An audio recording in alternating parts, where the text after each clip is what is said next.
সপ্তাহব্যাপী resistance উইকের অংশ হিসেবে আজ সারা দেশে সর্বাত্মক অবস্থান কর্মসূচি পালন করছে বৈষম্য বিরোধী ছাত্র আন্দোলন। বৃহস্পতিবার 15 আগস্ট সকাল 10টায় সারা দেশের সব ছাত্র জনতাকে ওই কর্মসূচি সফল করার জন্য আহ্বান জানিয়ে বুধবার এক বিবৃতি দিয়েছেন বৈষম্য বিরোধী ছাত্র আন্দোলনের অন্যতম সমন্বয়ক আবু বাকের মজুমদার। সকাল 10টায় কেন্দ্রীয় জামায়াতের স্থান হিসেবে শাহবাগে অবস্থান নেবে সমন্বয়ক সহ আন্দোলনকারীরা।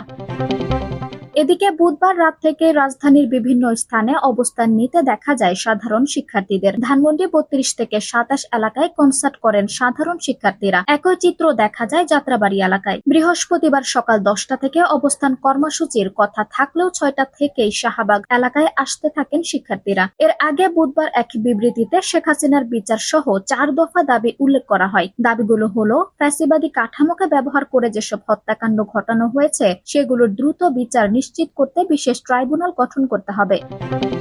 সংখ্যালঘুদের উপর আওয়ামী লীগ ও 14 দল সহ যারা পরিকল্পিত ডাকাতি ও লুণ্ঠনের মাধ্যমে গণ অভ্যুত্থানকে বিতর্কিত করার প্রচেষ্টায় অংশগ্রহণ করেছে তাদের বিচার নিশ্চিত করতে হবে। প্রশাসন ও বিচার বিভাগে যারা ছাত্র জনতার অভ্যুত্থানে হামলা, মামলা এবং হত্যাকাণ্ডকে বৈধতা দিয়েছে এবং ফ্যাসিবাদ বারংবার কায়েমের চেষ্টা করেছে তাদের দ্রুততম সময়ে অপসারণ ও বিচার নিশ্চিত করতে হবে। প্রশাসন ও বিচার বিভাগে যারা এতদিন বৈষম্যের শিকার হয়েছে তাদের জন্য সমান সুযোগ সুবিধা নিশ্চিত করতে হবে। আঞ্জুম হক আরবি, টাইম নিউজ ডেস্ক।